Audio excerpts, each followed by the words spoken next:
नमो अर्हन्ताणं नमो सिद्धाणं नमो आयर्याणं नमो उवच्छायाणं नमो लोये सवसाहुणम् ऐसो पंचनमुक्कारो सर्वपावपणासनो मङ्गलाणं च सव्येसिं पठमं हवै मङ्गलम् पठमं हवै मङ्गलम्।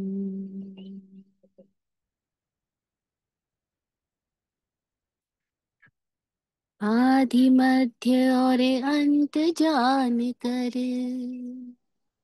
जीत लिया सारा संसार, जीत लिया सारा संसार। आत्मदेशना सहज सुझाई, यह जग पर अनुपम उपकार, यह जग पर अनुपम उपकार।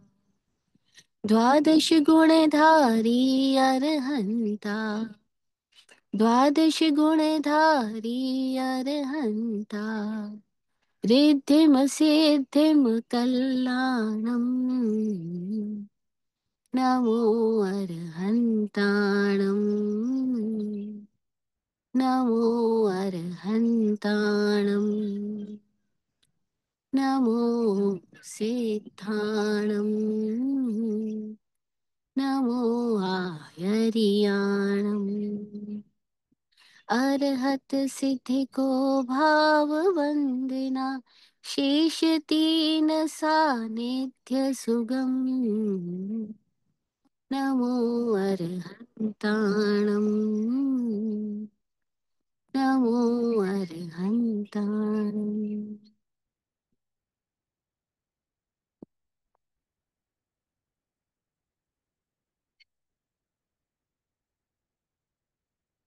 चरम तीर्थंकर समण भगवान महावीर स्वामी को भावमय वंदन नमन। वर्तमान में विराजमान श्री सीमंदर स्वामी भगवान को वंदन नमन। अनंत उपकारी आत्मदृष्टि दाता पूज्य विराट गुरु जी को प्रणाम। सत्संग से सिंचित करने वाले प्रेम की निर्जरनी स्वामी विकास गुरु जी को प्रणाम।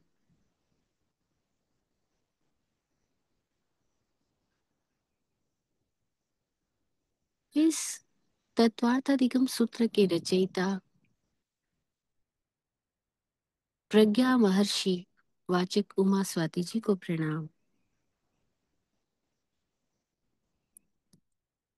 इस लोक के समस्त भव्य आत्माओं की भव्यता को प्रणाम। समस्त दिव्य गुरु शक्तियों को नमन।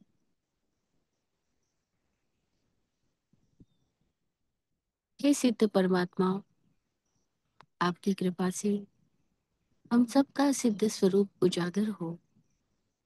सिद्धा सिद्धिं मम दिसन्तु, सिद्धा सिद्धिं मम दिसन्तु, सिद्धा सिद्धिं मम दिसन्तु।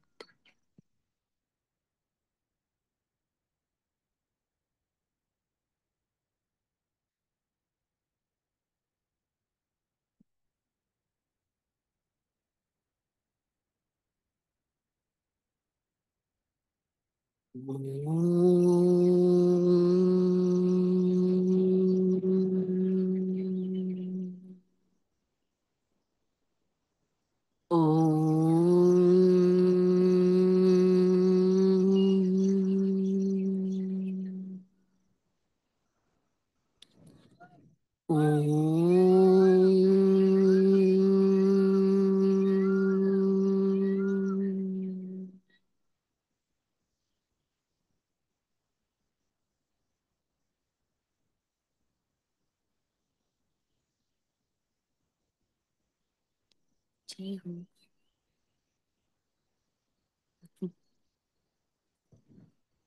और अभी गुरु पूर्णिमा गई है, तो आपको भी बहुत भावपूर्वक वंदन नमन। आप जो हमारी लाइफ में चेंजेस ला रही हैं, दैट इज इनमेजरेबल। और आपकी जो उदारता है, मेरे पास अच्छे हिंदी शब्द नहीं है, पर just beyond beyond indebted by all the stuff you do. And thank you so much, so much. मत्थे वंदामी Vaibhavshree ji. Thanks to all of you.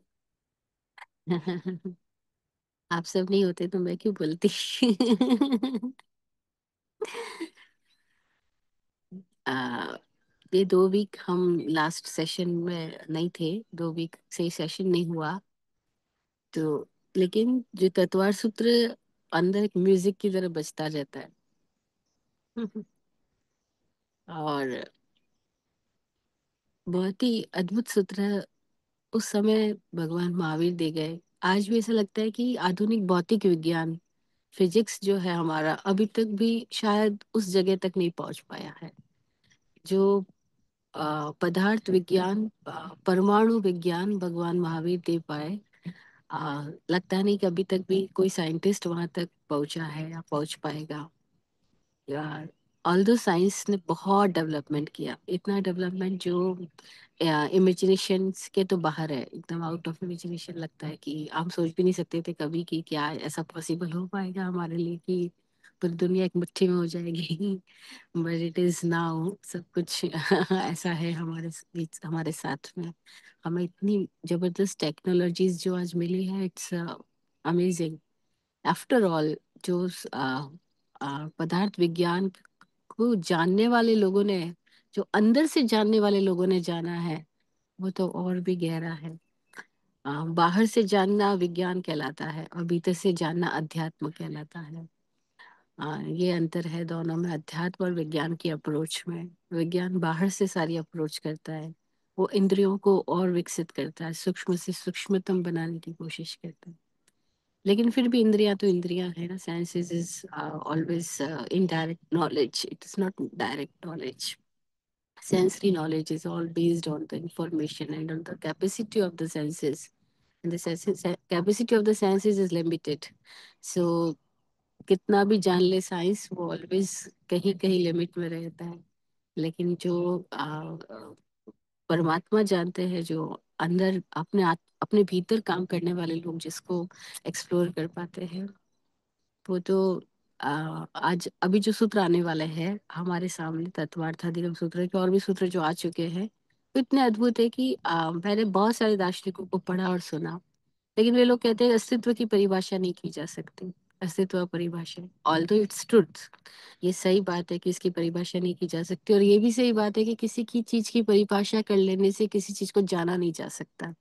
जानना is a totally different thing, and the परिभाषा डेफिनेशन दे देना is a totally different thing, है ना।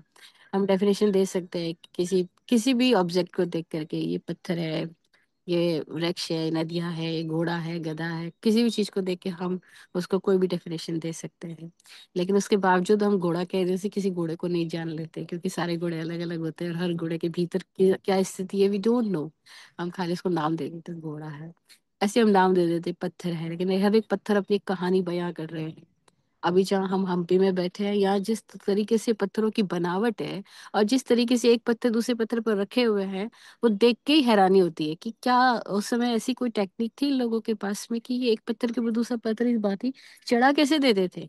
बीच में आप देख रहे हैं मेरे पीछे स्टोन है, ये बीच में गैप है और इतना बड़ा बड़ा स्टोन है। मतलब आज तो हमारे पास में कुछ क्रेन्स वगैरह, लेकिन उसके बावजूद भी हम इस तरीके से इन पत्थरों को डिजाइन नहीं कर सकते जैसे पूरा हम भी डिजाइन है। तो it was all beyond, out of box है। तो कैसे हो पाता है, तो हम सोचते हैं डेफिनेशन से समझ लेंगे, बट नहीं समझ सकते। ये पूरा तत्वार सूत्र में बार बार कहना चाहती हूँ कि केवल हमें संकेत दे रहा है, एक इशारे दे रहा है कि हाँ इस दिशा में जाया जा सकता है। लेकिन जान जो जाएगा वही जान पाएगा कि ये क्या है। अदरवाइज तो और हम सूत्रों को पढ़ के ही ना समझ लेंगे हम जान गए। हमको अपने ज्ञान का बहुत पूरी समय बना रहना चाहिए कि हम जानते ही नहीं है। हम चाहे सूत्रों को पढ़ लें, चाहे सूत्रों को समझ लें, उसके बावजूद भी हम जानते नहीं है, क्योंकि हमने बाहर से जाना है। हमारा जानना तो तब होगा जब हमारे भीतर कुछ ट्रांसफॉर्मेशन होगा, जब हमारे भीतर कोई पर्दे गिरेंगे। और ये जानना तभी हो सकता है, मतलब है तो अभी भी ज्ञान कहीं गायब नहीं हुआ है, ज्ञान तो भीतर ही है। लेकिन जानना कब होगा, जब हमारे भीतर उस दिशा के प्रति कोई गहरी जिज्ञासा होगी। अदरवाइज वो ताले क्यों खोलेंगे जब तक हमारे भीतर उसकी गहरी जिज्ञासा नहीं होगी। वो लॉक अनलॉक नहीं हो सकते हैं। तो प्रभु महावीर के सामने कोई देखो क्या स्थिति रही होगी कि उन्हें पदार्थ की सूक्ष्मतम स्थितियों तक को वो जान लिए। इसका मतलब है कि चेतना का ज्ञान करते हुए पदार्थ का ज्ञान भी होता ही है। तो कोई ये सोचे ना कि मैं खाली स्पिरिचुअल हो जाऊं और मतलब भौतिक विज्ञान को ना जानूं, it's not possible at all. और वाइस वर्सा भी एकदम राइट है कि कोई भौतिक विज्ञान की दिशा में भी जाता जाए तो आइंस्टाइन जैसा व्यक्ति साधु होता ही है। ये वैज्ञानिक भी साधु स्थिति तक आते ही है, क्योंकि अदरवाइज वो जान ही नहीं सकते। उस दिशा में जाएंगे तो उनके भीतर भी तो कुछ अनलॉक होगा, जैसे मैडम क्यूरी के भीतर कुछ अनलॉक हुआ तो वो जान पाई कि कैसे रेत के कण से भी ऐसी किरण पैदा होती है जो किरण आर पार चली जाती है, जिसको कि रोका नहीं जाए। तो ये उसके भीतर इंसाइट से आया है। अब ये इंसाइट डेवलप करने के लिए उसने बाहर बहुत एक्सपेरिमेंट किए, thousands of experiments, lakhs of experiments. लेकिन उसके बावजूद भी जब इंसाइट डेवलप हुई तो वो हैरान थी ये भीतर से कहाँ से अचानक आया। लेकिन अचानक ही आया, अंदर से ही आया। तो इट इज द वे कि अगर हम अ, भीतर से जाए तो भी हम बाहर को जानेंगे, और बाहर से जाए तो भी हम भीतर को जानेंगे।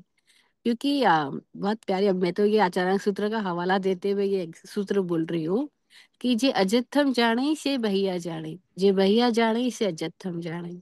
जो भीतर को जानता है वो बाहर को जानता है, जो बाहर को जानता है वो भीतर को जानता है। ये आचार्य सूत्र का एक बहुत प्यारा सूत्र है। तो कहने का मतलब क्या हुआ कि जो ये पांचवा अध्ययन हम कर रहे थे द्वैत अधिगम सूत्र का, ये पूरा पदार्थ विज्ञान है, मैटर का साइंस है, पुद्गल का साइंस है। और ये पूरे इस अस्तित्व को हम कैसे समझ सके उसके लिए बहुत सारे इशारे दिए। तो देखो अस्तित्व की परिभाषा में बात करी थी कि कई दार्शनिक कहते की ही नहीं जा सकती, वो सही कह रहे, गलत नहीं कह रहे। लेकिन फिर महावीर ने उस सब की बातों को कैसे मतलब उन सब की बातों को कंक्लूड किया, ऐसा नहीं है। उन्होंने अपनी बात कही और उनकी बातों में सबकी बातें सबका समावेश है। मतलब उन्होंने तो अपनी बात कही लेकिन उनकी बातों में सबकी बातों का समावेश हो जाता है।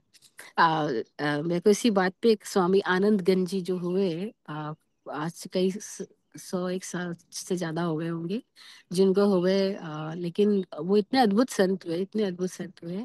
और ऐसा होता है कि जब संत होते तो उनको पहचाना नहीं जाता। उनको जूते पड़ते, अपमान मिलता है, लात मिलती है। तो स्वामी आनंद गंज जी तब खट्टर के समुदाय, मतलब श्वेतांबर मूर्ति पूजक परंपरा के अंदर संत हुए थे। तो और जो ऐसे संत होते हैं, अलमस्त संत, असली अर्थों में जो संत होते हैं, वो कभी किसी की फिक्र नहीं करते। वो तो फकीरे बेपरवाह। तो वो तो बेपरवाह होते हैं समाज से, लोकलाज से, यश अपयश से, यू नो। अब वो ऐसे ही थे। तो उनकी एक पंक्ति याद आई मेरे को, फिर उनकी स्टोरी भी कभी सुनाऊंगी। तो उनकी पंक्ति क्या है, वो बोलते हैं भगवान की स्तुति करते हुए कि सागर में सगली तटिनी छे, तटिनी में सागर भजना छे। जिनवर में सगला दर्शन छे, दर्शन में जिनवर भजना छे। कह रहे सागर में सगली तटिनी छे, सारी नदियां समुद्र में समा जाती है।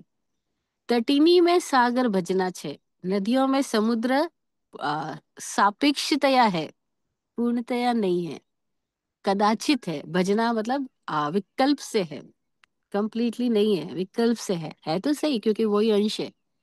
तो सागर में सगली तटिनी छे, तटिनी में सागर भजना छे। जिनवर में सगला दर्शन छे, दर्शन में जिनवर भजना छे। अब जितने भी दार्शनिक हुए वो सब जिनेवर में समा जाते हैं। लेकिन उन दार्शनिकों में जिनवर समाएंगे क्या, तो बोल रहे नहीं, वो विकल्प से है, थोड़ा थोड़ा तो है लेकिन पूरा नहीं है। जैसे हम बात कर रहे थे उत्पाद व्यय द्रव्य युक्तम सत की, जो सत्य है, जो अस्तित्व है, वो उत्पत्ति विनाश और द्रव्य गुण वाला है ना। तो कितने सारे दार्शनिक भारत के अंदर जो पैदा, वो कहते हैं कि जो अस्तित्व है वो उत्पाद और नित्य है, उत्पन्न हो रहा है और नित्य रह रहा है।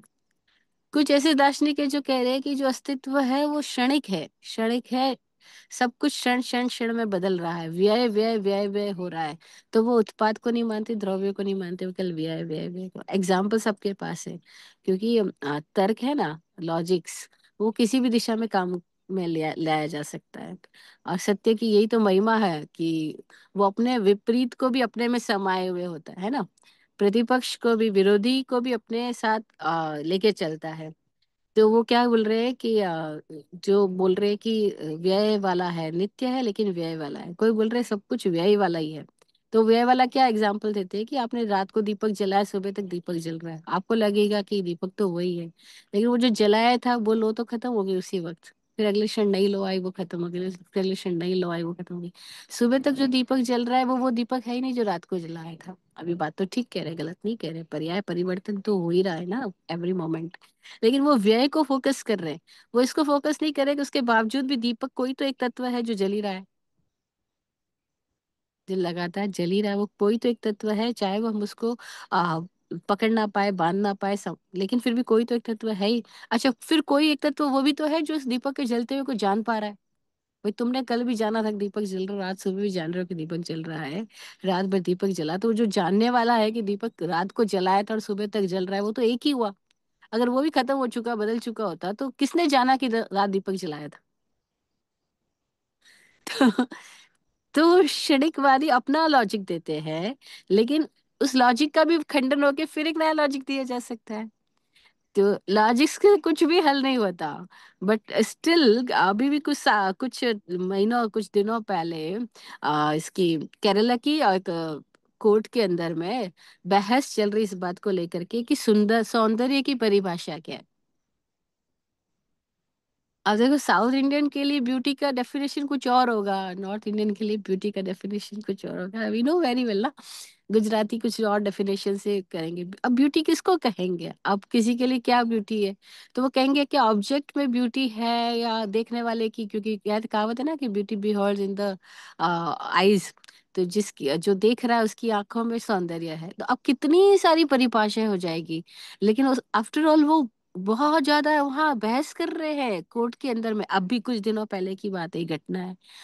और फिर आफ्टर ऑल वो क्या डिसीजन पे पहुंचे कि हम नहीं बता सकते कि सौंदर्य की डेफिनेशन क्या है। सबने अपने अपने तर्क दे दिए, लेकिन उसके बावजूद भी यही समझ में आ रहा है कि ये इंडेफिनेबल है। कैसे डिफाइन किया जा सकता है ना? तो मतलब मैं क्या कह रही हूँ कि लॉजिक्स को हम चारों ओर से कोशिश करते हैं। जो ये मानते हैं कि सब कुछ नित्य है, कूटस्थ नित्य है, हमेशा एक सरीखा ही रहने वाला है, बदलता ही नहीं है, उनके पास अपना लॉजिक्स है। जो कह रहे हैं सब कुछ बदल ही रहा है, उसके पास अपना लॉजिक्स है। जो कह रहे हैं सब कुछ उत्पन्न ही हो रहा है, वो भी एक बात से ठीक कह रहा है। लेकिन भगवान क्या कह रहे हैं? जिनवर मां सगला दर्शन छे। उसमें वेदांत, चारवाक, बौद्ध, न्याय, वैशेषिक, सांख्य, योग, सारे दार्शनिकों का समावेश हो जाता है। क्योंकि सारे दार्शनिक जो बातें बोल रहे हैं, परमात्मा महावीर की वाणी कह रही है, उत्पाद, व्यय, द्रव्य, युक्तम, सद। ये जो पूरा अस्तित्व है वो उत्पत्ति, व्यय और द्रव्य वाला है, तीनों गुणों को समाहित किए हुए है। और मजेदार बात क्या, कि ये तीनों गुण एक साथ वर्तन कर रहे हैं। अब सवाल पैदा होता है। और मजेदार बात क्या है कि जैसे हम कुछ भी जानते हैं, थोड़ा सा ज्ञान हमारे भीतर संदेह को पैदा कर देते। कुछ भी जानना नहीं होगा अगर, तो संदेह भी पैदा नहीं होगा। संदेह के लिए भी, जिज्ञासा के लिए भी कोई जानकारी की आवश्यकता है। इसीलिए इस परोक्ष ज्ञान की बड़ी महिमा है। क्योंकि ये परोक्ष ज्ञान हमको जानकारियां देता है। और जानकारियां जितनी मिलती उतना ज्यादा हमारे भीतर क्वेश्चन पैदा होता है, संदेह पैदा होता है। और जितनी जानकारियां मिलती उतनी हमको हम नहीं जानते इसका भी बोध पैदा होता है। क्योंकि जैसे कोई नई जानकारी मिलती है तो हमें लगता है अच्छा, ऐसा भी है क्या, मतलब इसके पहले हम इस बात को जानते ही नहीं था। तो हर हर नई जानकारी के साथ में एक नया प्रश्न की स्थिति भी पैदा होती है। और अपने अपने अज्ञान की सीमा का भी पता लगता है कि मैं जानता भी नहीं हूँ। नहीं, जैसे आज जितने लोग इस दिशा में जा रहे हैं, गहराई से काम कर रहे हैं, वो कह रहे हैं कि हम जितना चाहते उतना पता लगता है हम जानते ही नहीं है। मेडिकल लाइन के अंदर काम करने वाले कितने अच्छे अच्छे कुछ स्कॉलर्स हैं आज भी, जो कहते हैं कि हमने इतने सारे पेशेंट्स के साथ में काम किया है, इतने सारे पेशेंट्स को ट्रीट किया है, कि उसके बावजूद हर एक नया अगला पेशेंट हमारे लिए एक नई किताब होता है। हम उसके साथ में फिर अपने उसी अज्ञान पे खड़े होते हैं, और फिर उस पे एक्सपेरिमेंट करते हुए फिर कुछ बोध हासिल करते हैं। कि हर बार ये लगता है कि हम कुछ जाने ही नहीं, क्योंकि इस पेशेंट के साथ बीमारी वो ही नहीं है। हम नाम दे देंगे एक बीमारी से कैंसर, बट फिर भी सबकी बॉडी का कैंसर इस सिचुएशंस ऑल टुगेदर डिफरेंट होता है। तो बोलते हैं कि हम कैसे हर एक पेशेंट के साथ हमारी नई स्थिति पैदा होती है, अच्छा अब वापस इसके ऊपर काम करो, इसको फिर नई दिशा से सोचो। तो थोड़े लोग ईमानदारी से ऐसे करते हैं, अदरवाइज तो कॉपी पेस्ट हर जगह होता है। कॉपी पेस्ट करने वाले लोग भी बहुत है, और इसी वजह से मेडिकल साइंस के पास भी जाकर के भी जान खतरे में ही रहेगी हमेशा, क्योंकि वो तो कॉपी पेस्ट भी कर रहे हैं, क्या पता वो हमें देख रहे हैं या वो बीमारी को ट्रीट कर रहे हैं, वो बीमार को नहीं देख रहे।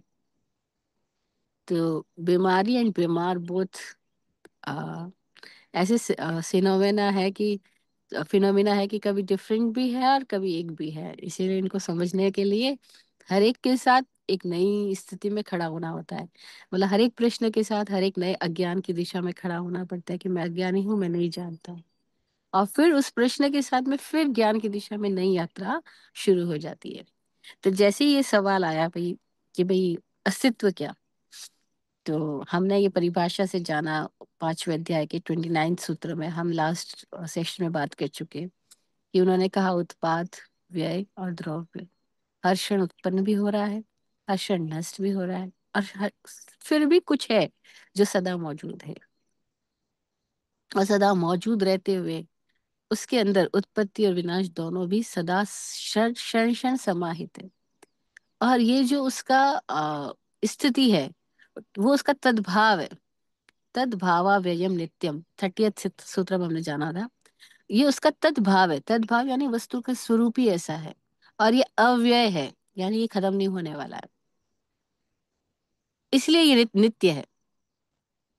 मतलब कितनी मजेदार बात है कि उत्पत्ति, विनाश और द्रव्य, ये तीनों हर एक वस्तु का अपना स्वभाव है, तद्भाव है। और ये अव्यय है, मतलब ये स्वभाव कभी नष्ट नहीं होएगा। भाई हम किसी क्षण ऐसा नहीं कह सकते कि उत्पत्ति खत्म हो गई है, किसी क्षण ऐसा नहीं कह सकते कि भी अब विनाश बंद हो गया, बस विनाश हो गया, खत्म हो गया। कल इतनी मजेदार घटना घटी, हम हम्पी में है, बैंगलोर से आए यहाँ से भी। ये कर्नाटका राज्य में ना, बैंगलोर से कोई 350 ऑलमोस्ट किलोमीटर दूरी पर। तो हम बहुत सारे लोग हम्पी को विजिट करने के लिए एक मंदिर में गए वहाँ। उस मंदिर को देख के इतनी हैरानी होगी, इतनी सुंदर कार्विंग। वहाँ एक रंग मंडप ऐसा है, विजय विट्ठल मंदिर उसका नाम है। उस रंग मंडप में मतलब 56 अलग अलग तरीके के म्यूजिक्स स्टोन के पिलर्स में से निकलते, जो स्टोन के पिलर्स जिसपे ये पूरा रंग मंडप, यानी पूरा क्या बोलेंगे, थिएटर बोल सकते हैं जिसको हम, उस जमाने में हम उसको आज की भाषा में हम थिएटर कह सकते हैं, जहाँ नाटक वगैरह होते हैं, डांस वगैरह होते हैं। तो उसको वो पुराने लोग रंग मंडप बोलते थे। आज हम हिंदी में प्रेक्षागृह बोलते हैं नाट्य ग्रहों को, है ना। तो ये रंग मंडप के अंदर में जो पिलर्स के ऊपर ये रंग मंडप बनाया हुआ है, वो 56 टाइप के पिलर्स है उसके अंदर में। और हर एक पिलर से अलग अलग तरीके का म्यूजिक निकलता है, सा, रे, ग, म, प, द। कौन से पिलर से मृदंग की आवाज निकलेगी, कौन से पिलर से गिटार शितार की आवाज निकलेगी। हर एक पिलर का म्यूजिक अलग अलग निकलेगा, कौन से पिलर से शंख की ध्वनि निकलेगी, कौन से पिलर से इसकी डम डफले की ध्वनि निकलेगी, और ये पिलर्स में से निकलेगी। You can't imagine this. और अभी हम 2D 3D 4D 5D की बातें करते हैं, 7D की बातें। आप हैरान हो गए उस समय में इस जो कला मंदिर को विजिट करके आए, उसके अंदर पत्थर की जो कार्विंग्स है, मतलब मूर्तियां जो बनी हुई हैं, उन मूर्तियों में 3D 4D बना हुआ है। आपको इस दृष्टि इस तरीके से देखो तो आपको गणपति दिखाई दे, इस तरीके से देखो तो मंकी दिखाई दे, इस तरीके से देखो तो आपको उसके अंदर शिवलिंग दिखाई दे, इस तरीके से देखो तो कुछ और दिखाई दे। मतलब एक छोटी सी मूर्ति के अंदर छोटा सा, मतलब कार्विंग है खाली, उसके अंदर दीवालों के अंदर कार्विंग है। उस कार्विंग के अंदर आपको इतने अलग अलग चीजें दिखाई देगी, कहीं जानवर दिखाई दे रहा है, कहीं वहीं इंसान दिखाई दे रहा है। और उन्होंने कॉन्शियसली, मतलब कितना वो चीजों को उन्होंने खुद ने वहां पे कार्विंग की है, डेवलप किया है। तो आप, मतलब ये देख के हैरानी होती है कि साइंस अभी डेवलप हुआ, ऐसा नहीं है। हर युग का अपना एक साइंस डेवलप होता है। और जब उनको रूइन कर दिया, नष्ट कर, मतलब नष्ट करने के लिए, इस रंग मंडप को नष्ट करने के लिए मुगलों ने कई कई दिनों तक इस रंग मंडप के ऊपर लकड़ियां, बड़ी बड़ी लकड़ियां ला करके उसको जलाया। क्योंकि वो पत्थरों को तोड़ने की कोशिश करे तो पत्थर टूट नहीं रहे, फिर भी उन्होंने बड़े बड़े पांच पांच मंजिले ऊपर गुम्बद को उन्होंने तोड़ डाला। अभी 3 मंजिल मिल रहा है, कहीं 2 मंजिल मिल रहा है। और ऐसे गजब जबरदस्त तरीके से उन्होंने तोड़ डाला, इतना भयंकर वो उन्होंने विनाश किया, और विनाश करने में उनको महीनों महीनों लगे। फिर भी वो विनाश करते गए, करते गए, करते गए। तो मैंने स्वामी जी से सवाल किया, स्वामी जी, इतनी सौंदर्य को, इतनी अच्छी चीज को कौन नष्ट करता है, मतलब क्यों नष्ट करना चाहते हैं? और ये मुगलों ने इतना नष्ट करते गए, करते गए, आखिर क्यों नष्ट कर रहे थे वो, उनको नष्ट करने में इतना क्या रस आ रहा है? स्वामी जी बोले, देखो, क्यों नष्ट करने में रस आता है? ईर्ष्या के कारण।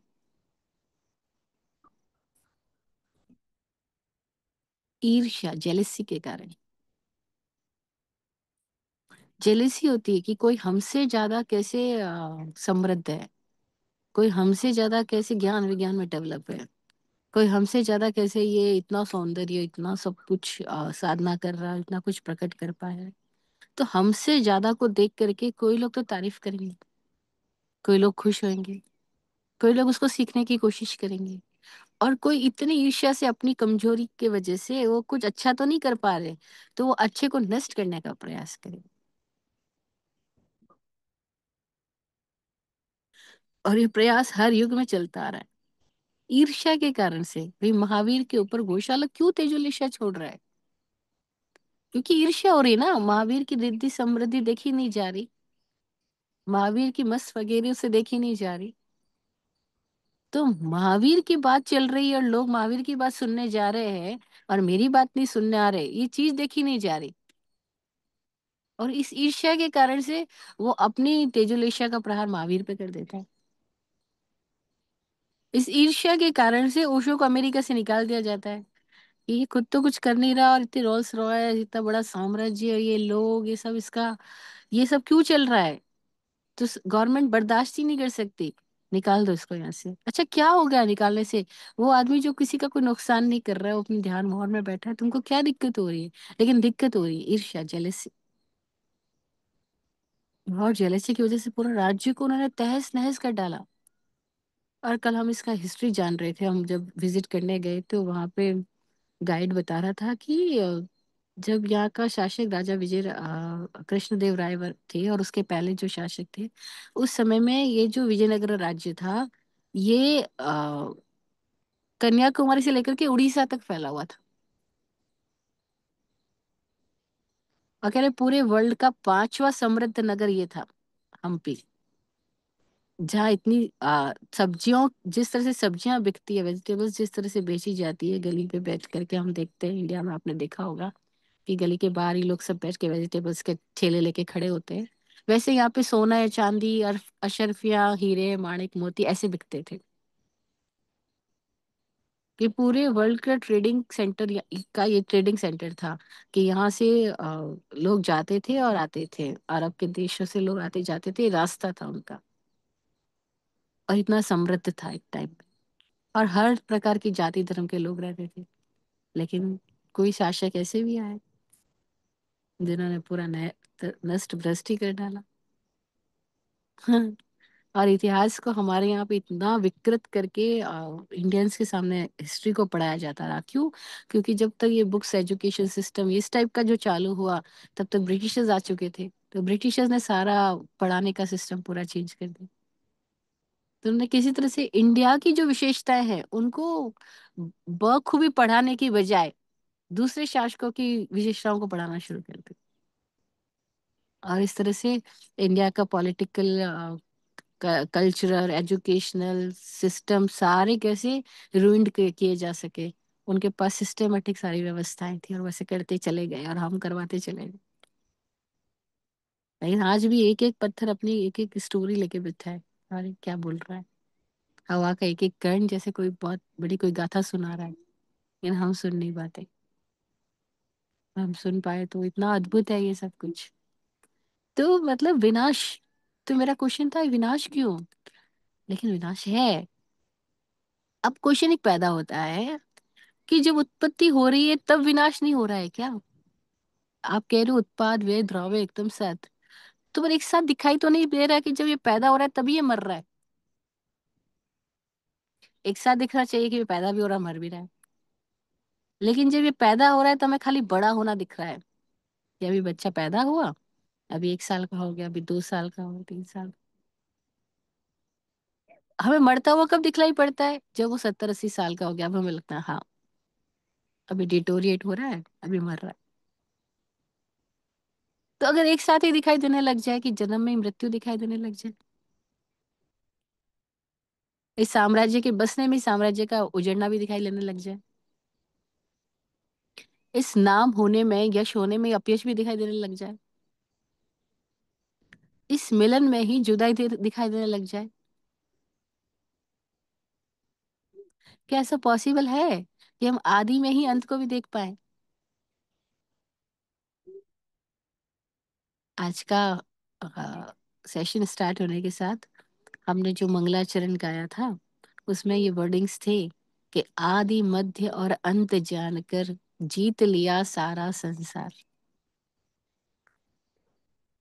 अरहा शब्द जो अरहंत की परिभाषा करते हुए जो विराट गुरु जी बताते कि अरहा मतलब अ आदि, ह अंत और र मध्य। अरह, अरहंत। अरहंत का मतलब है अ आदि है, आ ई ई A B C D alpha. हाँ, तो अ आदि, अ र र मध्य रमण करना, और ह अंत, ह से अंत हो जाता है वर्णमाला का श श स ह। तो आदि और अंत के मध्य, तीन आदि अंत और मध्य तीनों को जानने वाला, एक साथ तीनों में रमण करने वाला अरहंत है। तो अरहंत के लिए उत्पत्ति द्रव्य विनाश तीनों एक साथ घटित होते दिखाई पड़ रहे हैं। लेकिन हमारी स्थिति क्या है, हम मूवी का कोई एक पार्ट देख रहे हैं, हम पूरी मूवी नहीं देख रहे। जब पर्दे पे मूवी भी चल रही है तो हम एक साथ पूरी मूवी नहीं देख रहे। हम मूवी को फोटोन फोटोन फोटोन फोटोन टुकड़ों टुकड़ों टुकड़ों टुकड़ों में देख रहे हैं। हम पूरा नहीं देख पा रहे। इसीलिए जब मूवी के अंदर गर्ल और बॉय मिल रहे हैं हमें बड़ा मजा आ रहा है, वाह दो प्रेमी मिल गए। और हमें साथ के साथ दिखाई नहीं पड़ रहा है कि इनके मिलने के साथ ही कुछ और भी हो रहा है, इनका अलग होना भी हो रहा है, विलन की एंट्री भी हो रही है, वो हमें नहीं दिखाई पड़ रहा। वो हमें नेक्स्ट सीन में दिखाई पड़ेगा।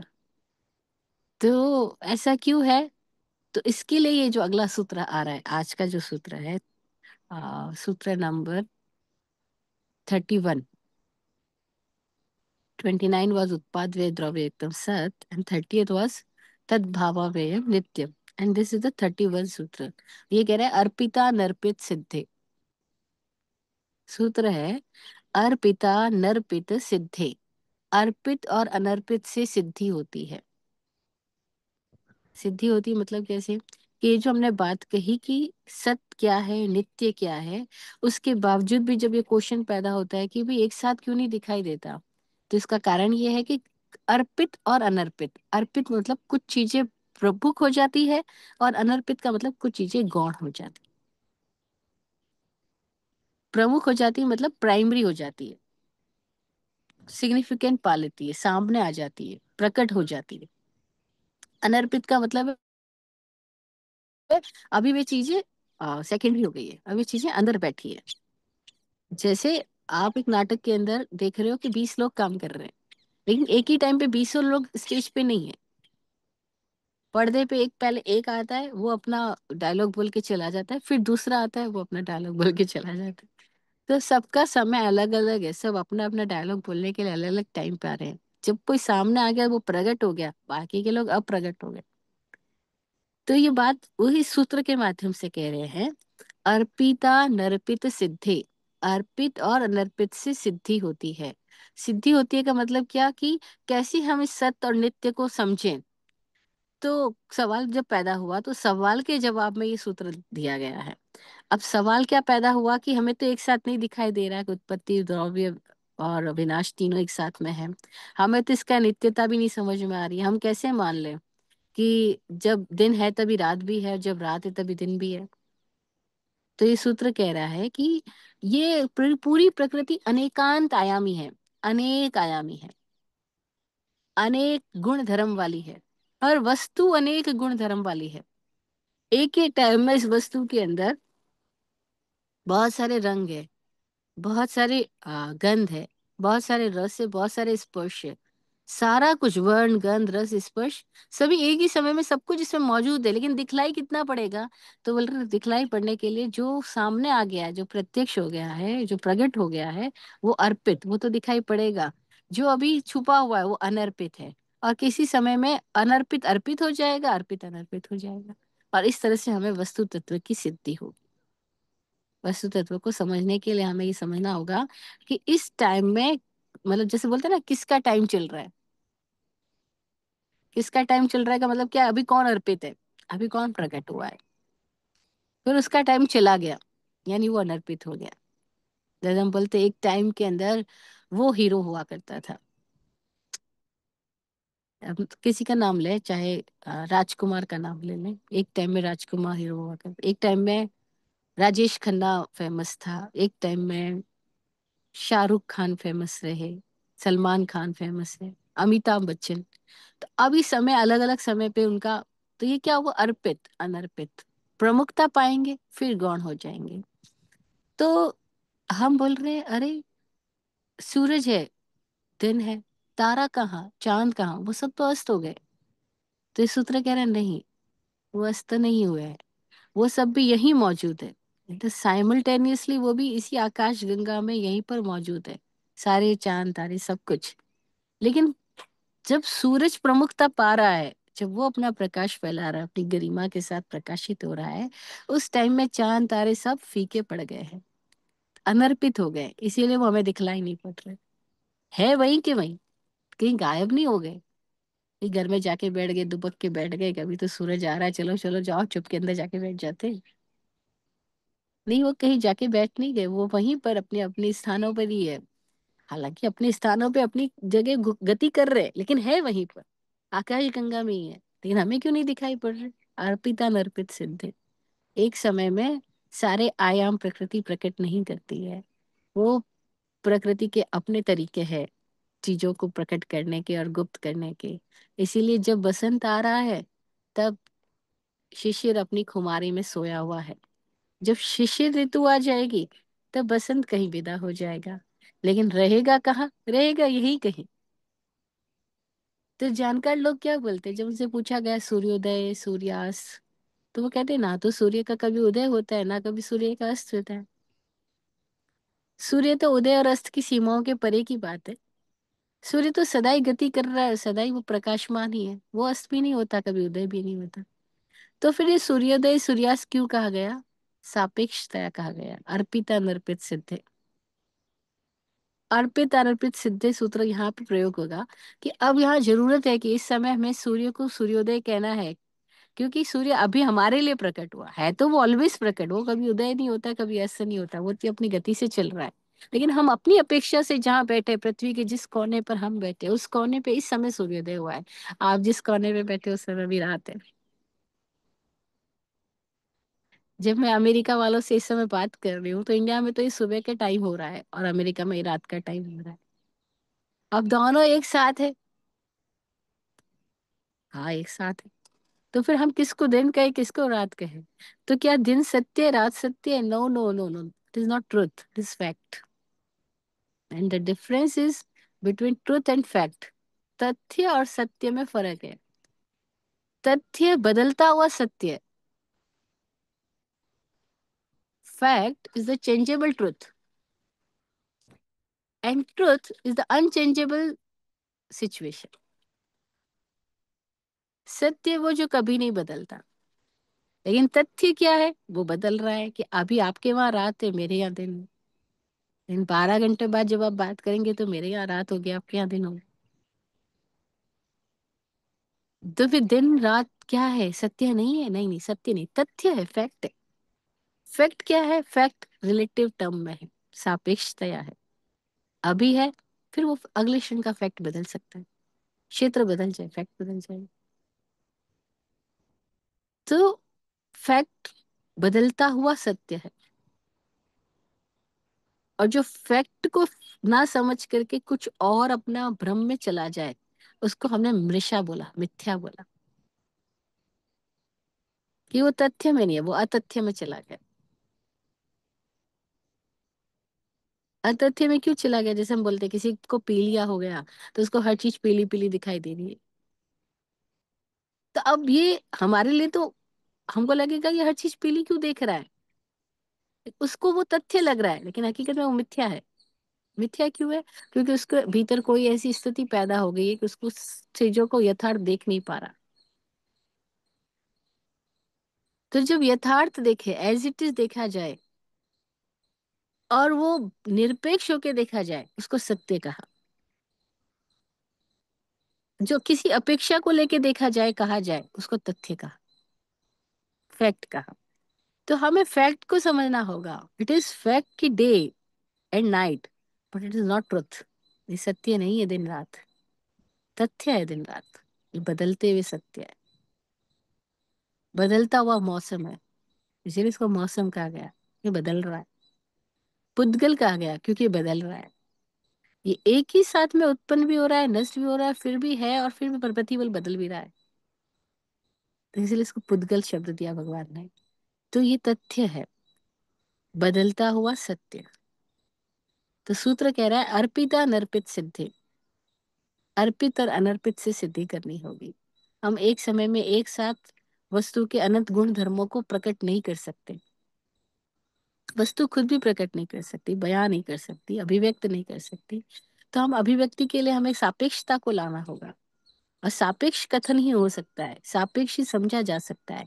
हाँ, लेकिन जिस दिन अपने भीतर हम पूर्ण निरपेक्ष हो जाते हैं, उस दिन हम एब्सोल्यूट को देख सकते हैं, लेकिन एब्सोल्यूट को कभी कह नहीं सकते। इसलिए एब्सोल्यूट को केवल बोल दिया, क्या वो तो केवल ही हो गया। अब उसका कोई भंग ही नहीं है, कोई बात ही नहीं है वहां पे। वहां पे डिफरेंस ही खत्म हो गया सारा। ज्ञान का, ज्ञाता का, ज्ञेय का, सबका डिफरेंस ही खत्म हो गया, तो उसको तो केवल बोल दिया। लेकिन जब हम बोलने जाएंगे, तो हम जैसे ही बोलने आएंगे, वैसे ही हम केवल को कभी बोल ही नहीं सकते। एब्सोल्यूट को बोला ही नहीं जा सकता।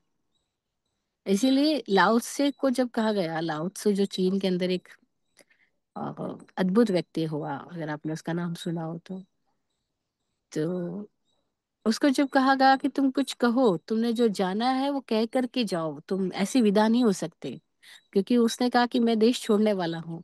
तो उस समय के राजा ने बोला तुम ऐसे नहीं जा सकते, तुमने कुछ जाना है, और तुम अगर ऐसे ही चले गए तो तुम बिना कर चुकाए चले जाओगे, तो हम तुम्हें ऐसे ही नहीं जाने देंगे। तो जब रात को निकल रहा था, तो उसको रात को द्वारपाल ने रोक लिया, नगरी के बाहर दरवाजे पर ही। बोला नहीं, तुम नहीं जा सकते, तुम अब कुछ बात कहो। अब वो क्या बोले? तो उसने पहली जो पंक्ति लिखी अपनी, छोटी सी किताब लिखी, ताओ तेर किंग की, और छोटी सी किताब, उसमें उसने लिखा कि जो है वो तो कहा ही नहीं जा सकता, जो सत्य है वो कभी भी अभिव्यक्त नहीं किया जा सकता। तो मैं जो भी कहूंगा वो पहले से ही झूठ हो गया, क्योंकि मैं कह ही नहीं सकता जो मैं जानता हूँ तो। उसके बावजूद भी उसने कहा कि उसका कोई नाम ही नहीं है। और हम सब नाम देने की कोशिश में लगे हुए हैं, कि वो कहते उसका कोई नाम ही नहीं है। फिर उसने कहा कि फिर भी हमें समझने के लिए एक शब्द प्रयोग में लाना पड़ेगा, तो मैं उसको ताओ कहूंगा। अब वो जिसको ताओ कह रहा है, उसको भगवान महावीर की अगर वाणी से हम जो समझने की कोशिश करेंगे, तो वो उसको कह रहे हैं वस्तु सहावो धम्मो। वस्तु का जो स्वभाव है वो धर्म है। तो जो स्वभाव शब्द है उसको हम ताओ से थोड़ा सिमिलर वर्ड्स कह सकते हैं। तो वो कह रहे हैं मैं उसको ताओ कहूंगा। तो कितनी अद्भुत बातें इन मनीषियों ने जानी। हाँ, अद्भुत, बहुत ही अद्भुत। जब अभी हम ताओ ते उपनिषद, ताओ ते किंग के प्रवचन सुन रहे हैं जो ओशो ने बोले हैं, इतने जबरदस्त प्रवचन है। मतलब जो लाओ त्सु ने जो वर्ड्स, लाओ त्सु बहुत शॉर्ट में बोल के गए, लेकिन ओशो ने जो उसकी व्याख्या की है वो एकदम डेप्थ में ले जाते हैं वो। और वहां पे ले जाकर के जब वो सूत्रों को खोलते हैं तो इतना आश्चर्य लगता है, क्या मतलब, क्या तो लाओ त्सु बोल के गया और क्या ओशो ने उसको समझाया है। अदरवाइज हम समझ भी नहीं सकते थे लाओ त्सु के वर्ड्स को। और उन्होंने इतनी शॉर्ट्स में कैसी इतनी गहरी गहरी बातें कह, इतना बड़ा ज्ञान विज्ञान के भंडार भर दिए छोटी छोटी बात के अंदर, मनुष्य की पूरी समझ को, मतलब हमारी समझ को पूरा बदल देने वाले सूत्र हैं। आपको कभी मौका लगे तो जरूर सुनिएगा, बहुत ही मजेदार है ताओ ते किंग के प्रवचन। तो ये सूत्र कहता है अर्पित अनर्पित सिद्धे, हम अर्पित और अनर्पित से सिद्ध करेंगे, अदरवाइज हम कह तो नहीं सकते। क्योंकि जो सत्य है वो तो कहा नहीं जाएगा, और जैसे ही कहा जाएगा तो सवाल पैदा हो जाएंगे। और जब सवाल पैदा हो जाएंगे तो हम कैसे कहें कि ये भी है और ये भी है। हम कैसे कहें कि बच्चा स्वस्थ भी और बीमार भी है। हम कैसे कहें कि हम जी भी रहे और मर भी रहे हैं। अभी मैं जीता हुआ दिख रहा हूँ, मरता हुआ तो मैं दिख नहीं रहा, मैं खुद को भी नहीं दिख रहा हूँ, मैं खुद को मैं जीता हुआ दिख रहा हूँ, मरता हुआ नहीं दिख रहा हूँ। लेकिन जो जानकार लोग कह रहे हैं वो तो कह रहे हैं कि हर सांस के साथ तुम जी रहे हो, जन्म ले रहे हो, और हर सांस के साथ तुम मर रहे हो। श्वास अंदर गई जन्म हुआ, श्वास बाहर गई मृत्यु हुई। तो सांस के साथ ही तुम्हारा जन्म और मृत्यु भी जुड़ी हुई है। हर एक श्वास के साथ तुम जन्म ले रहे हो, हर एक श्वास के साथ तुम मर रहे हो। तो आविची मरण हर वक्त हो रहा है, उसको आविची मरण बोलते हैं जैन शास्त्रों की भाषा में। आविची का मतलब क्षण क्षण लगातार ही मरण हो ही रहा है। तो अब हम देख तो नहीं पा रहे कि ये जन्म और मरण एक साथ हो रहे हैं, लेकिन वो कह रहे हैं एक साथ हो रहे हैं, अब देखना, देखना सीखो। अदरवाइज नहीं भी देख पा रहे हो तो समझना कि हो तो रहा है, लेकिन तुम एक एक को ही देख रहे हो, क्योंकि एक को प्रधानता दे रहे हो, दूसरे को भी गौण कर दिया है। जब हम प्रिय से मिलते हैं तो हमें खुशी होती है, तो हम उस खुशी को तो देख पा रहे हैं, लेकिन खुशी के अंदर रहे हुए गम को नहीं देख पा रहे। अब क्यों खुशी में गम समाहित है? क्योंकि ये फिक्स है कि जैसे ही मिलना हुआ है, जैसी कोई चीज क्लोज आई है, आकर्षण का नियम है कि जैसे जैसे क्लोज आएगी वैसे वैसे वापस दूर भी जाती जाएगी।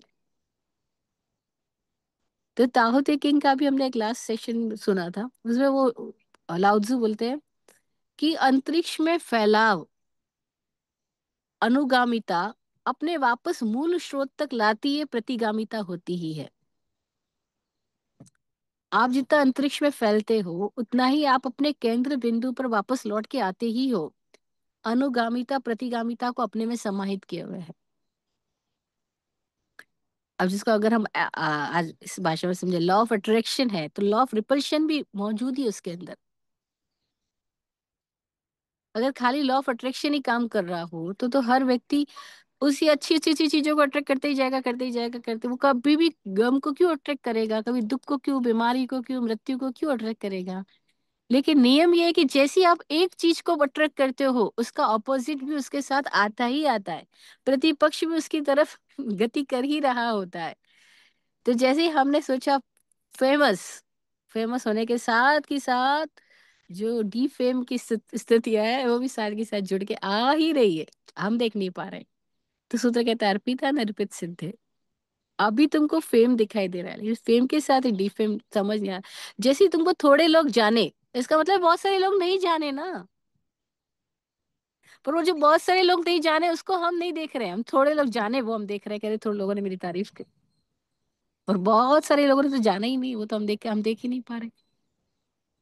तो fame and defame both are emerged, जुड़े हुए हैं, लेकिन हम नहीं देख पा रहे। ऐसी खुशी गम, मिलना बिछुड़ना, दिन रात सब चीजें, जन्म मृत्यु एक ही साथ है। उत्पत्ति द्रव्य, उत्पत्ति उत्पाद व्यय द्रव्य युक्तम सत्य। ये ना हमारे लिए अभी तक नहीं समझ आ रहा है सूत्र। तो बार बार अपने अनुभव से समझने के लिए ये सूत्र हमें संकेत देता है कि एक साथ देखने की कोशिश करो, जब मिल रहे हो तभी जुदाई को भी देखने की कोशिश करो, जब खुश हो रहे हो तभी उसके अंदर रहे हुए दुख को भी देखने की कोशिश करो। क्योंकि कंडीशनल ना खुशी किसी की वजह से आ रही है, किसी की वजह से आ रही है तो किसी की वजह से चली भी जाएगी। और जो अनकंडीशनल हो गए फिर वो तो सिद्ध ही हो गए, अब अर्पित अनर्पित दोनों के पार हो गए। क्योंकि कंडीशन ही नहीं बची, तो क्या उनके लिए प्राइमरी क्या सेकेंडरी। लेकिन हमारे लिए प्राइमरी है, सेकेंडरी है। लोग आपको प्यार करते तो बोलते तुम मेरी दोस्तों की लिस्ट में नंबर 1 है।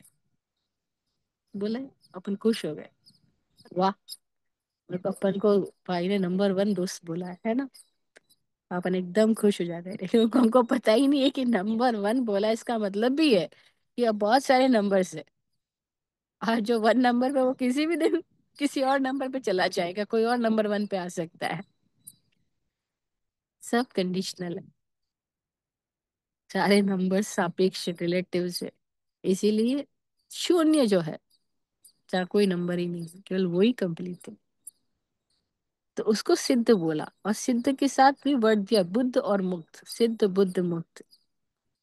जो सिद्ध हुआ वो बुद्ध हुआ, अविकंड हुआ, और जो अविकंड हुआ वो लिबरेट हुआ, मुक्त हो गया। तीनों शब्द एक साथ आते हैं शास्त्रों में, सिद्ध बुद्ध मुक्त हुआ। सिद्ध हुआ यानी अब शून्य हुआ, तो वो अवेकंड हुआ, और वो उसके साथ ही लिबरेट हो गया। अदरवाइज सारे सारे लोग कहाँ है, झूले में है। और झूला कहाँ है, कभी राइट कभी लेफ्ट, वो ऐसे ही ले जाता जाएगा। तो लेफ्ट एंड राइट के अंदर हम झूलते झूलते पूरी जिंदगी ऐसी चली जाएगी। तो अर्पिता नरपित सिद्धे, ये सूत्र बता रहा है कि भाई वस्तु तो अनेक आयामी है, अनेक गुण धर्म वाली है, प्रकृति अनंत गुण धर्मा है।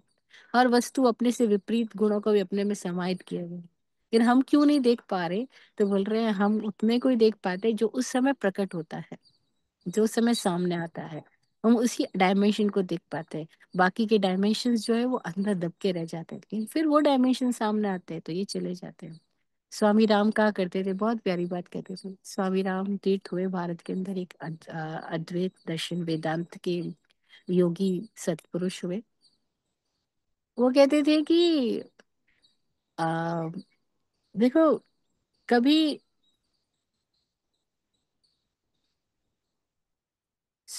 प्लेटफॉर्म पे सूर्य आता है, चला जाता है, फिर चांद आता है, वो भी चला जाता है। तो पूर्णिमा का भी महत्व है और अमावस्या का भी महत्व है, क्योंकि अगर अमावस्या ना हो तो ये तारागण अपना अस्तित्व कब दिखला पाएंगे। अमावस्या ना हो, चांद चांद दिखाई ना पड़े, तो ये बाकी सारे तारागणों का महत्व कब समझ में आएगा। तो तारागण भी अपनी रोशनी को लुटाने का उनका भी दिन आता है, जब अमावस्या का दिन आता है। अब अमावस्या को प्रमुख कौन हो गए, चांद भी नहीं, अभी तो सूरज भी नहीं अमावस्या की रात को। तो उस समय तारागण है, बाकी के ग्रह नक्षत्र दिखाई पड़ेंगे। तो कह रहे सबके दिन आते हैं, सबका दिन मान आता है। लो, ये भारत में कहावत है कि कुत्ते का भी दिन आता है। Every dog has his day.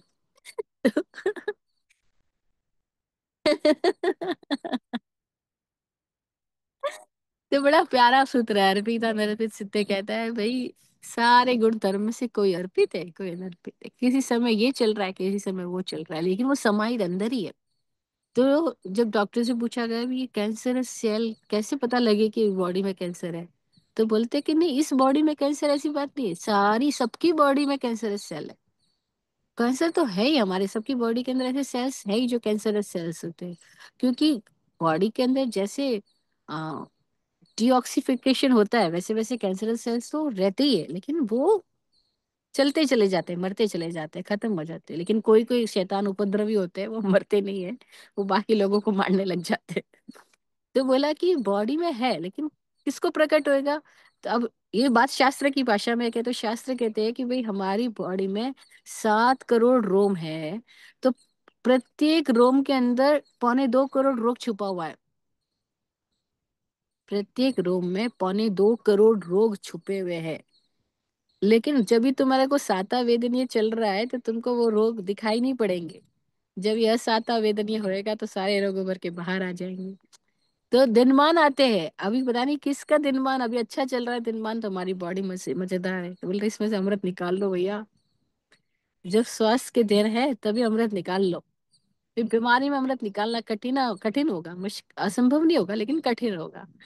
तो वो कह रहे कि रोग तो छुपे हुए हैं सबके शरीर में, क्योंकि ज्ञानी लोग कहते हैं कि शरीर का होना ही रोग है।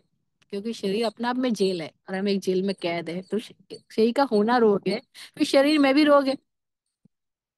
जैसे बोलते हैं जल का होना जीवन है, और फिर जल में भी जीवन है। जल जीवन है, जल में भी जीवन है। ऐसे ही शरीर का होना रोग है, फिर शरीर में भी इतने रोग है। लेकिन अभी क्या चल रहा है, अभी अभी स्वास्थ्य चल रहा है, बीमारी प्रकट नहीं है। तो इस समय स्वास्थ्य के क्षण में हम क्या कर सकते हैं, वो करने योग्य कर ले, तो बीमारी के क्षण में हम दुखी नहीं होंगे। अदरवाइज अर्पित अनर्पित सिद्ध है, ये तो नियम है कि दिन के बाद रात, रात के बाद दिन, दिन के साथ रात है, रात के साथ दिन है, दिन के बाद भी नहीं है। सूत्र के अनुसार बात करें तो दिन के साथ रात है, रात के साथ दिन है। लेकिन कैसे हम देख पाए, तो हमको देखने के लिए अपने भीतर कोई दृष्टि को इतना गहरा करना होगा कि जो दिन में रहे हुए रात को, रात में रहे हुए दिन को एक साथ देख सके। तो आज इस सूत्र को मैं यहीं पे छोड़ती हूँ, अदरवाइज बहुत लंबा हो जाएगा। और मैं जिस अगले सूत्र की बात चाह रही थी कि मैं आज ही कर लूँ, नहीं कर पाई, स्टार्ट ही नहीं कर पाई। परमाणु विज्ञान का संयोग कैसा होता है, परमाणु का संयोग कैसा होता है, इसका साइंस हम नेक्स्ट सेशन में करते थे। आज यहीं पे आ, इसको विराम देती हूँ। किसी का कोई सवाल जिज्ञासा है तो उन जिज्ञासाओं को मैं आमंत्रित करती हूँ। और विराट गुरु जी की लिखी हुई दुआ आशीर्वाद सबके लिए।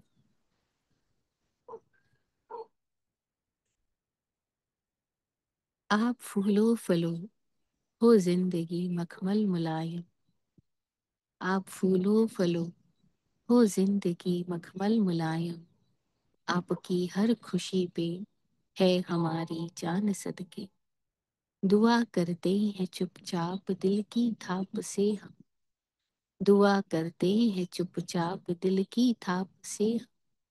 रहे जाते नवाजे हर घड़ी अरमान सबके।